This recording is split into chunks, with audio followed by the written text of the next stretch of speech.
Adamдын көңүлү сынып калса, adamдын көңүлү чөгүп турган болсо, аны кантип көтөрөбүз? Биринчиси сөз менен. Биринчиси жакшы сөз менен. Жылуу сөз жылан дийинден чыгарат деген сөз бар. Сөзүң даяба, сөз бесплатный, сөз бекер. Ар нерсеге сүйлөшүң мүмкүн, сен жакшы сөзүң менен адамдын көңүлүн көтөр. Экинчиси сөз аш болуп бербейт. Илгери бир ашканага барыптыр. Ашканага барса, манты пышырат экен, самса пышырат экен.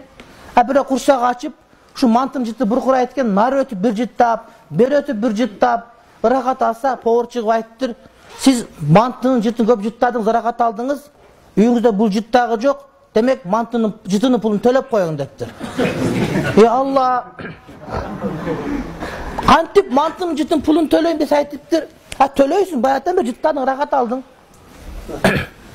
Анан бул дагы подарка эмес экен айтыптыр, анда угуптур дептир. Дептир дагы тыйындарын чыгарыптыр дагы шылдырат. Уктуңбу десе уктум дептир. Бул эмне десе, бул тыйындын шылдырагы дептир. Ошо тыйындын шылдырагын укканы ошол мантынын жытынын пулу, сен да угуп ал тыйын деп. Анан ошентип анан кутулуптур.